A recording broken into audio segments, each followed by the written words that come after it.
थांनाय 2025 मायथाइनि 20 फेब्रुवारि सानखालि धुब्रियाव एमपि रकिबुल हुसैनखौ गाग्लोबनायनि मोनसे भिडिअआ ससियेल मिडियायाव गोबां भाइरेल जादोंमोन आरो जायफोर सुबुंफोरखौ भिडिअनि गेजेरजों गाग्लोबनाय नुदोंमोन बैसोरनि 10 जन सुबुंफोरखौ सिनायथि मोननाय जादों होननानै आसाम स्टेटनि चीफ मिनिस्टार मानगोनां डक्टर हेमन्त बिश्व शर्मा सारा गावनि फेसबुक पेजनि गेजेरजों फोस्रावनाय जादों। स्क्रिनाव होनाय बे भिडिअनि सायाव बाथ्राखौ सावरायनाय जागोन। नोंथांमोना गिबियाव बे भिडिअखौ कमप्लिट नायनानै लाग्रो। जोंनि सामागुरि गामियाव 59 घर दं इउपिपिएलनि मेम्बारा गावसोरल' सोर आरो बिसोर मोनायावसो खबर खालामो, मोनायावसो रानो जिनिसफोरखौबो मेम्बारफोरा आरोखि इउपिपिएलनि मेम्बारा।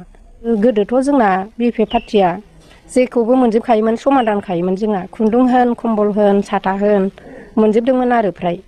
जों दा नैबे सरखार गोदानावसो जों जेबो मोननो हायाखै आरो दस्राफ्राबो गावसिनि पार्टियानो मोनलायलायैनि गावजों गावनो दुखु मोनलायनायसो जोंनि सिगाङाव फोरमायो आरो। फुराना बिपिएफनि पार्टि जाखाबाय नालाय जोंनो होखानाय नङा आरो बिसोरो। फैनायाथ' जोंनाव सानथ्र'नो हाया, इउपिपिएलनि पार्टिया फैयो, बिजेपिनि पार्टिया फैयो। मानसिखौ जों गासिखौबो बासिनो हाया, पार्टिखौ माने जों बिपिएफखौनो जों मोजां मोननानै जों गोदोनिफ्रायनो दासिमबो बाहायनो दङ।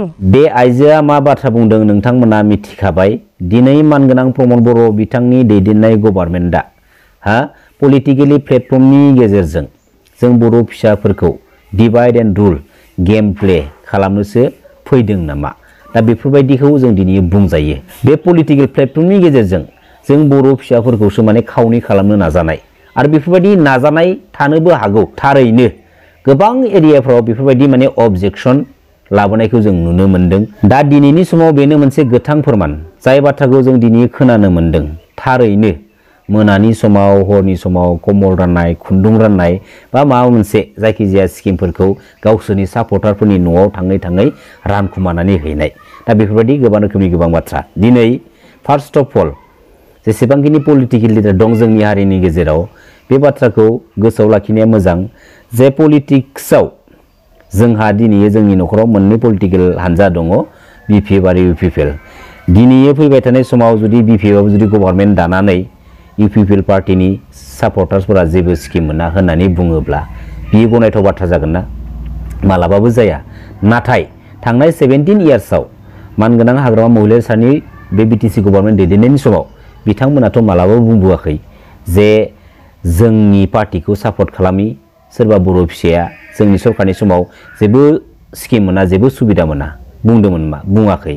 आरो मोनसे बाथ्राखौ दिनै थोंजों बुंनो हायो, मानगोनां हाग्रामा महिलारी सारनि बिटिसि गभर्नमेन्ट दैदेननायनि समावनो जायफोर मानसिफोरा बिथांजों थाफानानै बिथांनि हेफाजाबाव बिथांनि थुलुंगानाय मोननानै बिथांनि अनसायनाय मोननानै साफा एसेब्लाबो मानसि जानो हादों, एसेब्लाबो पलिटिकेल प्लेटफर्माव थानानै माखासे नलेजफोरखौ सोरजिनो हादों, बैफोर सुबुंफोरानो दिनै मानगोनां हाग्रामा महिलारी सारखौ उनखैजा पलिटिकेलि किक मारिनानै बिसोर गुबुन मोनसे पलिटिकेल पार्टियाव दिनै बारसोमनानै मानगोनां हाग्रामा महिलारी सारजोंनो पलिटिकेलि फाइट खालामगासिनो दं। जोबोद लासिं सिंनि बाथ्रा। आरो बैफोर सुबुंफोरानो दिनै गोदान बबेबा मोनसे पलिटिकेल हानजाखौ खुलिनानै बिपिएफ पार्टिना बा बबेबा मोनसे आदार्स पलिटिकेल पार्टिना जोंनि इउपिपिएल गभर्नमेन्ट थानाय समाव जेबो स्किम मोना, जेबो सुबिदा मोना होननाय बाथ्राया बेसे दुखुनांथाव आरो बेसे लासिं सिं बाथ्रा। आरो बे बाथ्राखौ दिनै मानगोनां इउजि ब्रह्म बिथाङा जों रायजो राजानि सिगाङाव एसेबां गोरलैयै दिनै फोरमायलांदोंमोन।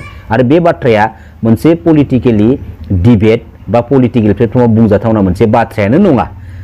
आरो बिथांनि बे बुंनाय बाथ्राया दिनै जों बर' हारिनि गेजेराव जों बर' फिसाफोरखौसो गावजों गाव डिभाइड खालामनानै गावस्रा होलायनानै दोननो नाजानाय माखासे प्लेन पलिसिफोरखौ, माखासे पलिटिकेल गेमफोरखौ जों दिनै नुहुरदों। आरो दिनै बियो मोनसे गोथां फोरमान जादों, जेरावनोखि जों दिनै जाय बाथ्राखौ जों दिनै खोनानो मोनदों, हरनि समावसो गावसोरनि सापर्टारफोरनि न'आव थांनानै खुन्दुं रानहैनाय, कम्बल रानहैनाय, नङा होमबा?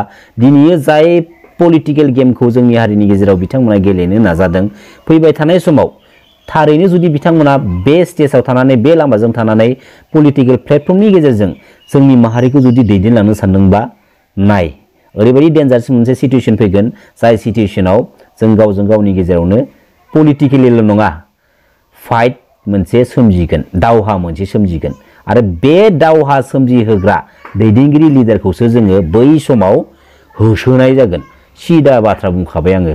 आरो बेनि थाखाय बुहुमनि साफ्रोमबो बर' फिसाफ्रा रेडि जानानै थाखा। बेखायनो दा समनिफ्रायनो सोर लिडारा सोर दैदेनगिरिया माबायदि बाथ्रा बुंदों बबे एंगेलजों बाथ्रा बुंदों बै लिडारनि बै दैदेनगिरिनि बुंनाय बाथ्राफोरा जोंनि बर' हारिनि समाजनि थाखाय गनायथाव नंगौना नङा बेखौबो जों नोजोर होनानै गोसो सिङाव सिरि लाखुमानानै दोनखा रायजो राजा नोंथांमोन आरो फैबाय थानाय समाव बैसोरनि माखासे बिबुंथिनि गेजेरजों जोंनि बर' समाजनि दानानै दोननाय नेमखान्थिनि गेजेराव माबाफोर जुदि गुबुंले बारहावा सोमजियोब्ला बै लिडारखौ जोंनि बर' हारिनि गेजेराव लानानै सोंथि सोंनाय बिसार खालामनाय जागोन।